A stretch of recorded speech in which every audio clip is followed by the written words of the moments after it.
Buenos días, Dios les bendiga. Hoy vamos a continuar con el libro de Nehemías, vamos a discutir el capítulo 12.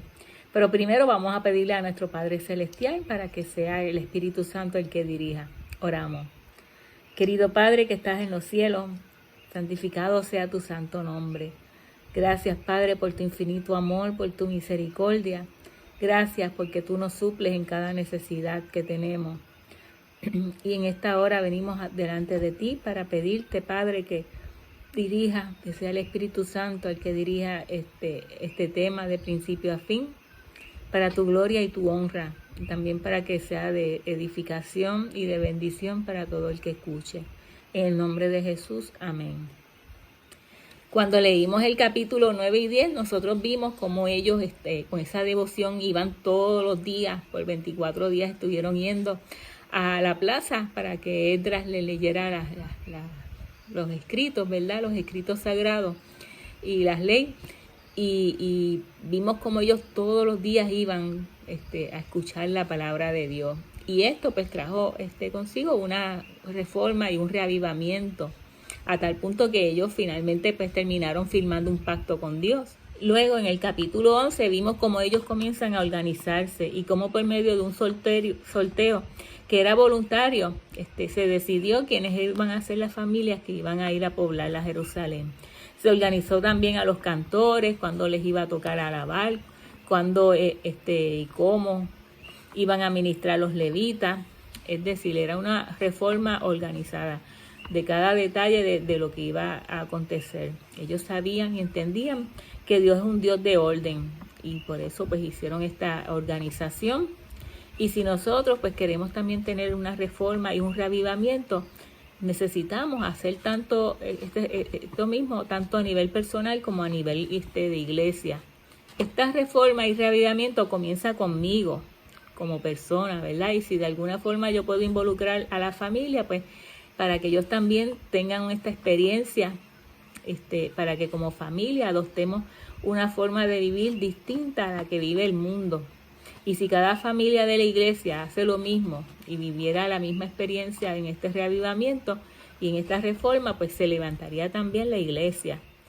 Entonces el mundo va a ver algo diferente como iglesia y no va a haber una iglesia más entre tantas iglesias que hay.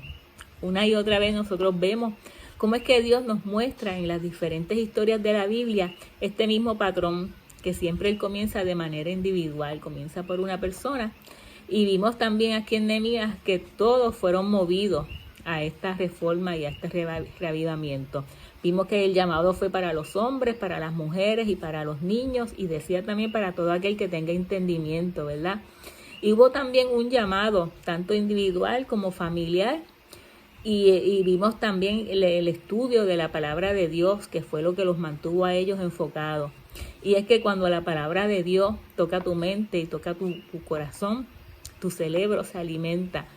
Y hacer esto diariamente, pues la respuesta final va a ser que Dios va a comenzar a dirigir tu vida. La pregunta que nos debemos hacer es, ¿en qué ocupamos nuestra mente? Y muchas veces nos envolvemos en tantas actividades y programas, y el tiempo que teníamos para dedicar a consagrarnos a Dios, a buscarlo en oración, a estudiar la palabra de Dios, lo obviamos porque estamos tan saturados de actividades y cosas que tenemos que hacer que no nos da el tiempo. Y a veces hasta nos consolamos a nosotros mismos diciendo, pero es que yo estoy trabajando para el Señor, sin darnos cuenta que jamás participar en un programa o preparar un programa, aunque sea para la iglesia, eso va a reemplazar ese tiempo de consagración que vas a tener individualmente con Dios. Y pues pierdes esa oportunidad de conocerle más, de poder estar en su presencia, de consagrarte más, de poner en sus manos tus dudas, tus preguntas, las situaciones que te afectan.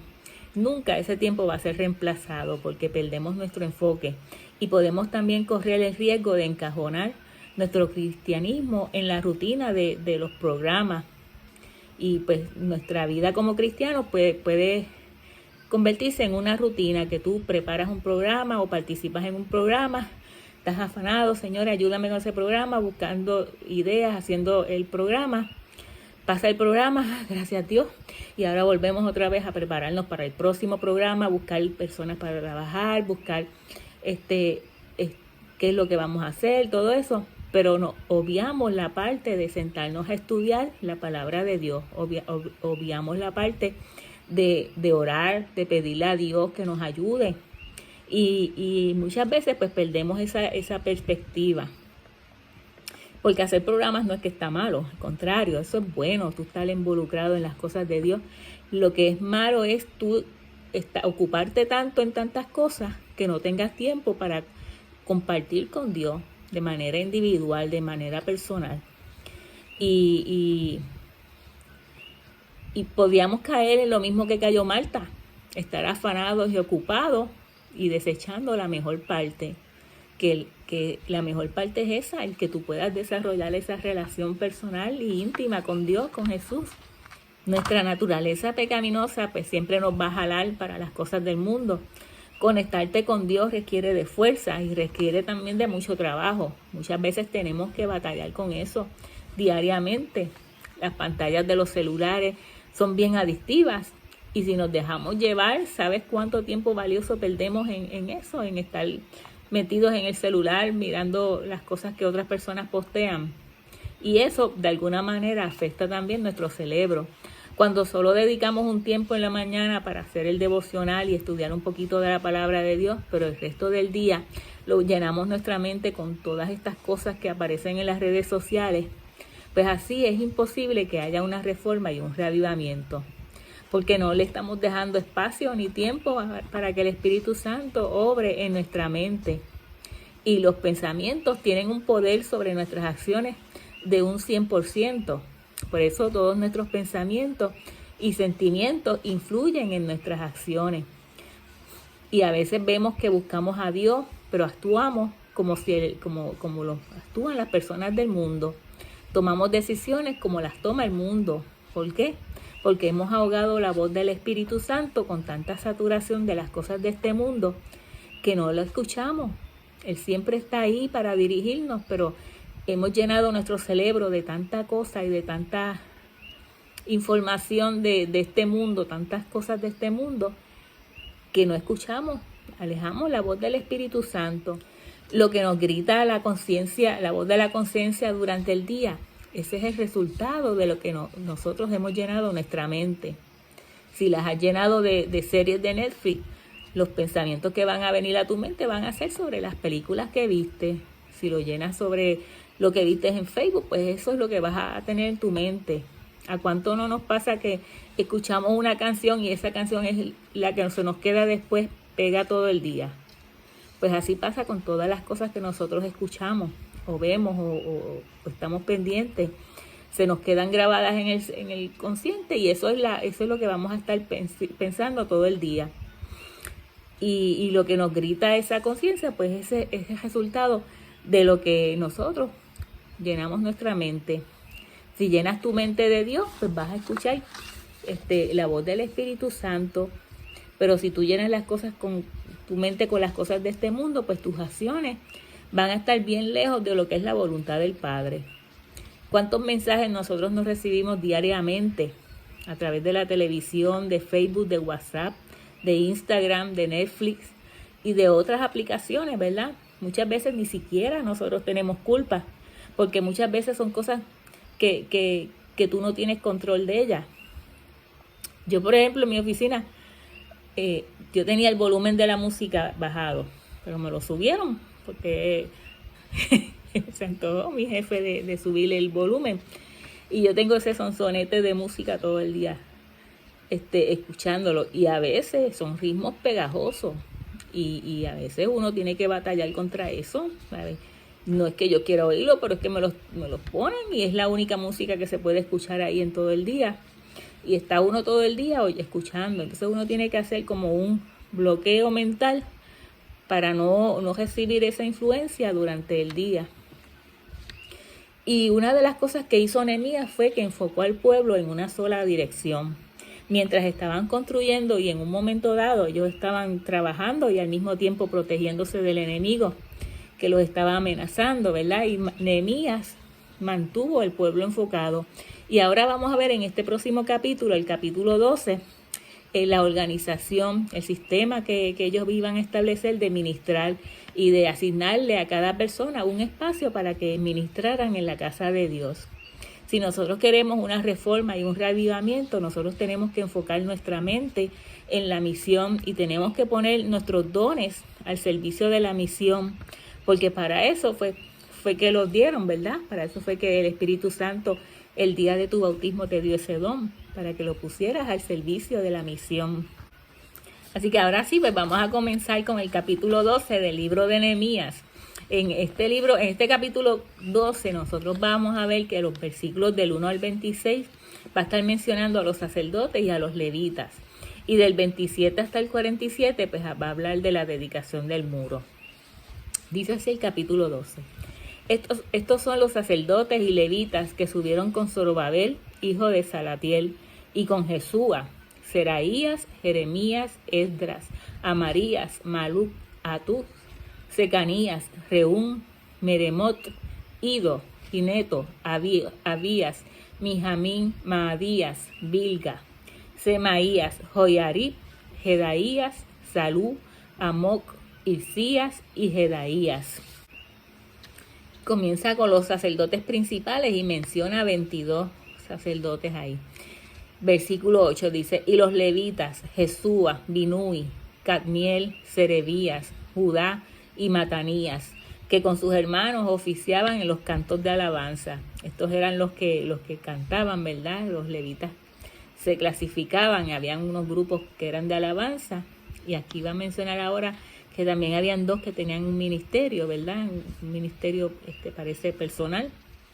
Versículo 10 dice, Jesúa engendró a Joyacim, y Joyacim engendró a Eliasib, y Eliasib engendró a Joyada, Joyada engendró a Jonatán, y Jonatán engendró a Jadúa, y en los días de Joyacim, los sacerdotes jefes de familia fueron de Seraías, Meraías, de Jeremías y Ananías, de Esdras, de Mesulam, de Amarías, Joanán, de Melicú, Jonatán de Sebanías, José, de Arim, Atna, de Merayot, Elcai, de Ido, Zacarías, de Ginetón, Mesulam, de Abías, de Sicri, de Miniamín, de Moadías, Piltai, de Bilga, Samúa, de Semaías, Jonatán, de Joyarib, Matenai, de Jedaías, Uzi, de Salai, Calai, de Amoc, Eber, de Hilcías, Asabías, de Jedaías y Natanael.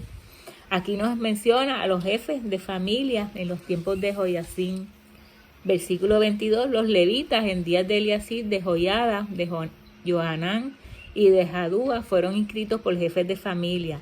También los sacerdotes hasta el reinado de Darío el persa.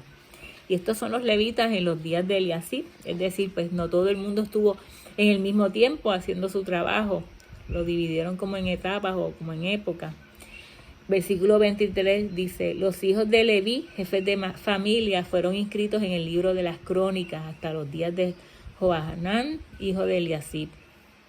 El versículo 23, pues cuando trabajaron y cuando fueron inscritos esos nombres, Nehemías los divide, ¿verdad? Como les dije, como por época. Versículo 24 dice, los principales de los levitas, Asabías, Serebías, Jesúa, hijo de Cadmiel, y sus hermanos delante de ellos para alabar y dar gracias conforme al estatuto de David, varón de Dios, guardando su turno. Los principales de los levitas eran cantores, ellos dirigían las alabanzas y tenían sus turnos y sus espacios, algo así como lo que ha hecho el worship, ¿verdad? Que han dividido y a unos les tocan un sábado, a otros otro sábado. Y pues vemos aquí también cómo se resalta esa labor que realizan los cantores, esa alabanza que al Padre le agrada tanto, ¿verdad? A él le gusta que lo alaben. Versículo 25 dice, Matanías, Bazbuquías, Obadías, Mesulam, Talmón y Acub, guardas, eran porteros para la guardia a las entradas de las puertas. Estos eran los guardias. Y estos fueron en los días de Joyacim, hijo de Jesúa, hijo de Josadac, y en los días del gobernador Nehemías y de el sacerdote Esdras, escriba. Versículo 25 nos dice ahí pues que eran los porteros en los días de Joacim, ¿verdad? El hijo de Jesús. Las genealogías son interesantes porque usted puede ir, por ejemplo, a Primera de Crónicas, el capítulo 6, y ahí va a ver que en cada descendencia ellos te van a resaltar a alguien. Y si tú quieres preparar tu propio árbol genealógico, puedes ir buscando esta genealogía y cada vez que te resaltan a alguien, pues ese va a ser el sacerdote de esa familia, el que heredó en la descendencia. Y puedes así crear esa genealogía y preparar tu propio estudio. Y si vas a Éxodo 6:16, pues ahí también tú puedes ver, ahí pues claro, no era de sacerdote, no había sacerdocio todavía, pero tú puedes seguir la descendencia de Leví. ¿Y para qué te puede servir esto? Pues mira, te puede servir para tú descubrir cómo es que Jesús se convierte en sacerdote sin ser de la tribu de Leví. Y también pues vas a ver que muchos de estos reyes, muchos fueron buenos y otros fueron malos. Hubo incluso algunos que fueron malos desde la arrancada, desde el principio. Y tú puedes ver quiénes trabajaron bien, quiénes no trabajaron bien. Y ver por qué en el tiempo final, pues grandes estrellas caerán, haciendo referencia a hombres y mujeres que hicieron una obra poderosa y magnífica, pero en el tiempo final perdieron el brillo. Y les pasó pues como a esas estrellas fugaces que se desaparecen. Y eso mismo le pasó a muchos de estos sacerdotes que iniciaron una obra maravillosa, una obra de reforma y de reavivamiento. Pero con el paso del tiempo pues perdieron el enfoque y pues terminaron mal. Vas a ver también como otros como Nadab y Abiú, que desde que comenzaron pues perdieron el enfoque y fueron su de esto fue un desastre. Y vamos a ver que las maldiciones generacionales y cómo se dejaron de arrastrar por las costumbres y por las tradiciones de sus familias y ver también por qué el pueblo cayó en idolatría. Y lo mismo que ocurrió en la antigüedad va a ocurrir también en el tiempo final, lo mismo que llevó a la degradación de estos dos poderes que no se dejaron llevar por Dios y que pronto pues vamos a estar viendo en las noticias cómo estos dos poderes que dominan al mundo, el poder político y el poder religioso, pues se van a unir para que todos adoren a la bestia. Dios esperaba que los reyes se dejaran gobernar por Dios y que los sacerdotes fueran fieles y que enseñando al pueblo lo que Dios había establecido, pero no fue así. Donde mismo comenzó la formación, también pues comenzó la degradación de esos dos poderes y eso trajo pues idolatría y se manchó el reinado y el sacerdocio. Por eso al final de la historia de Israel Jesús acaba con estos dos reinos para comenzar pues todo de nuevo con el fundamento, y el fundamento es la roca, ¿verdad? Cristo Jesús.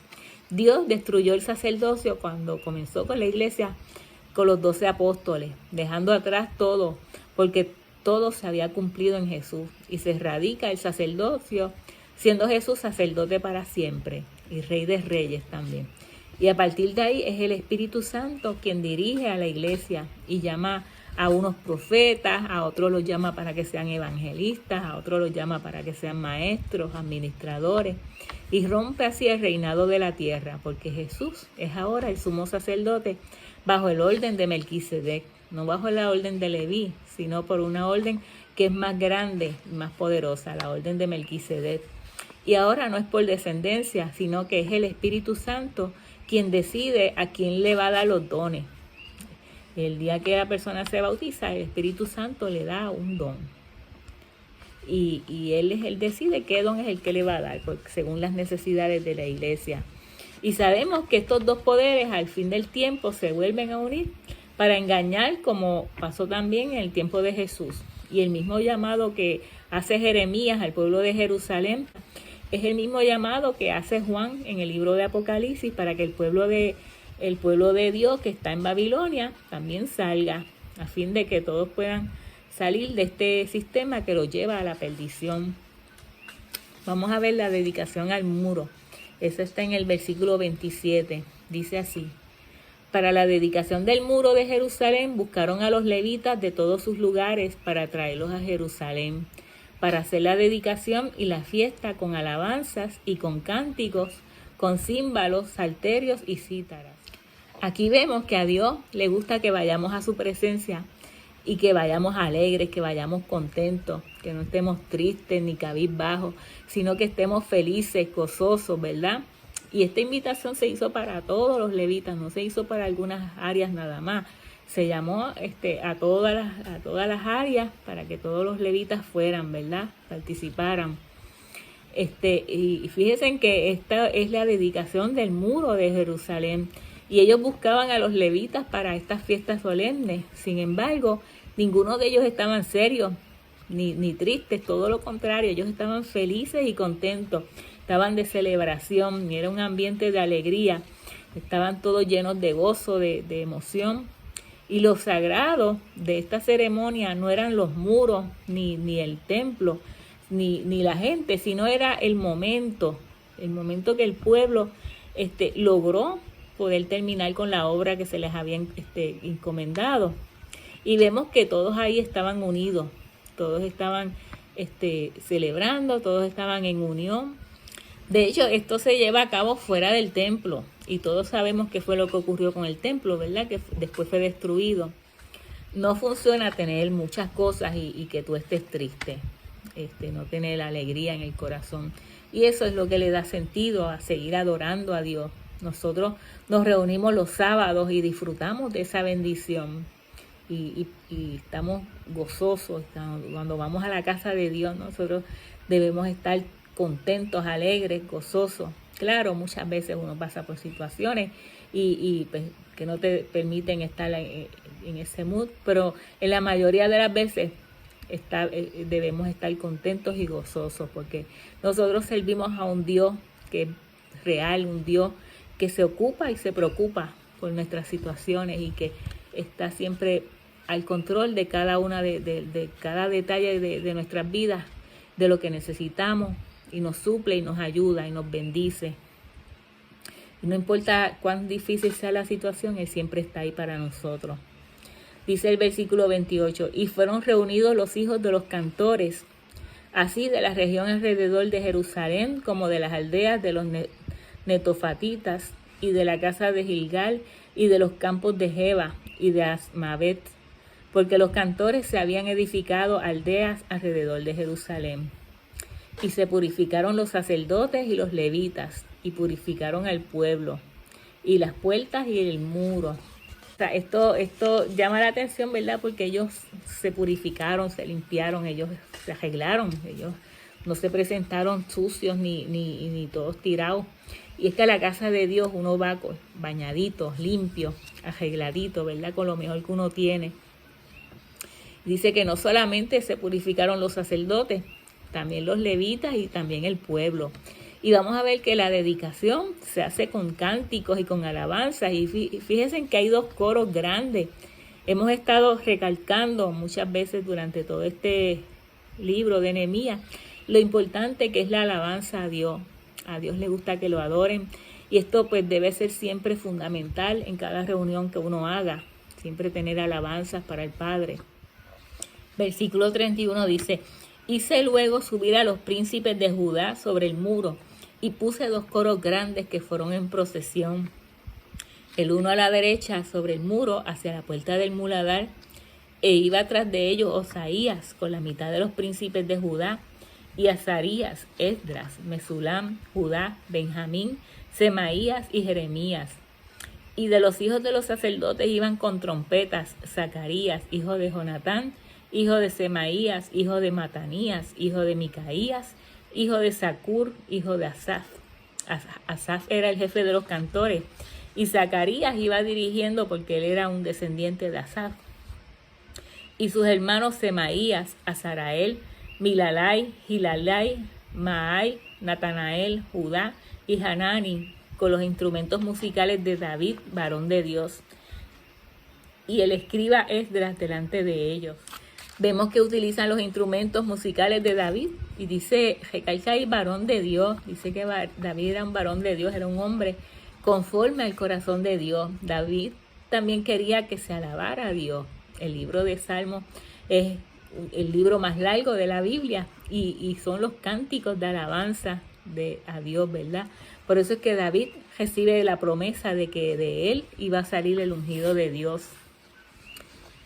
Apocalipsis 14:3 dice, y cantaban un cántico nuevo delante del trono y delante de los 4 seres vivientes y de los ancianos. Y nadie podía aprender el cántico, sino aquellos 144,000 que fueron redimidos de entre los de la tierra. Y esto mismo es lo que estaban sintiendo Esdras y Nehemías y los israelitas. Esdras iba delante de ellos por el lado izquierdo de la muralla porque él va con los sacerdotes que llevaban las trompetas y el otro coro pues lo dirigía Nehemías. Y es curioso porque menciona la puerta de las aguas y la puerta del muladar. Y se recuerdan, cuando estudiamos las diferentes puertas, la puerta del muladar era la que por donde se sacaba el estiércol, todo lo sucio, ¿verdad? La basura. Y la puerta de la fuente era donde se limpiaba. Pasabas por la puerta del muladar y luego ibas a la puerta de la fuente a purificarte, a limpiarte de toda esa suciedad, ¿verdad? Y es interesante que ellos comienzan esa procesión de cánticos y de alabanza por esas 2 puertas. Así que Dios te invita y te recibe tal y como tú estás. Pero Él no te deja tal y como tú estás. Él comienza una obra a través del Espíritu Santo de transformación para sacar toda esa basura y toda esa inmundicia que hay en ti y va transformando tu vida. Claro está, esto no es algo que ocurre de un día para otro, esto es un proceso y va limpiándote y va santificándote y va purificándote. Y el Espíritu Santo realiza esa obra en cada uno de nosotros. Versículo 37. Y a la puerta de la fuente, enfrente de ellos, subieron por las gradas de la ciudad de David, por la subida del muro, desde la casa de David hasta la puerta de las aguas al oriente. El segundo coro iba del lado opuesto, y yo en pos de él, con la mitad del pueblo sobre el muro, desde la torre de los hornos hasta el muro ancho. Y desde la puerta de Efraín, esta puerta era una de las que estaban dentro de la ciudad, hasta la puerta vieja y la puerta del pescado, y la torre de Ananel y la torre de Amea, hasta la puerta de las ovejas, y se detuvieron en la puerta de la cárcel. Llegaron luego los 2 coros a la casa de Dios, y yo y la mitad de 2 oficiales conmigo, y los sacerdotes Eliasín, Maaseías, Miniamín, Micaías, Elioenai, Zacarías y Ananías con trompetas, y Maasías, Semaías, Eleazar, Uzi, Joanán, Malquías, Elam y Ezer. Y los cantores cantaban en alta voz, Israías era el director. Y sacrificaron aquel día numerosas víctimas y se regocijaron porque Dios los había recreado. Con grande contentamiento se alegraron también las mujeres y los niños, y el alborozo de Jerusalén fue oído desde lejos. Esa palabra recreado, esa es como cuando los niños salen al recreo, que salen corriendo como que nadie los detiene, como si libres, con esa libertad. Pues a eso es a lo que se refiere ahí la palabra recreado, que se sentían libres, esa sensación de libertad. Versículo 44 dice, porciones para sacerdotes y levitas. En aquel día fueron puestos varones sobre las cámaras de los tesoros, de las ofrendas, de las primicias y de los diezmos, para recoger con ellas de los ejidos de la ciudad las porciones legales para los sacerdotes y levitas, porque era grande el gozo de Judá con respecto a los sacerdotes y levitas que servían. Aquí vemos que los levitas se organizan todo y el pueblo decidió nombrar a unos escogidos para que se encargaran de sacar un diezmo de lo que se recogiera para entregárselo a los levitas, para que ellos no pasaran ninguna necesidad. Y ese es el trabajo que realizan hoy en día los tesoreros en las iglesias. Versículo 45 dice, y habían cumplido el servicio de su Dios y el servicio de la expiación, como también los cantores y los porteros, conforme al estatuto de David y de Salomón su hijo. Ellos cumplieron con la ley no porque la ley lo decía, sino porque les salió del corazón, porque querían agradar a Dios. Y así es como tiene que ser. Versículo 46 dice, porque desde el tiempo de David y de Asaf, ya de antiguo había un director de cantores para los cánticos y alabanzas y acción de gracias a Dios. Asaf era el director de los cantores. Y todo Israel en días de Zorobabel y en días de Nehemías daba alimento a los cantores y a los porteros, cada cosa en su día. Consagraban asimismo sus porciones a los levitas, y los levitas consagraban parte a los hijos de Aarón. Hasta aquí el tema de hoy, espero que haya sido de bendición. Próximo tema, vamos a estar en el capítulo 13, y eso pues va a ser otra historia. Vamos a ver la intervención de un profeta, el profeta Malaquías, y también vamos a ver que cuando el pueblo deja de hacer las cosas porque le salen de corazón, porque desean agradar a Dios, se le imponen otras restricciones y otras leyes, y esto pues va a hacer que las cosas terminen mal. Eso vamos a estar viéndolo en la próxima semana. Así que feliz sábado, que Dios les bendiga y que pasen un día maravilloso.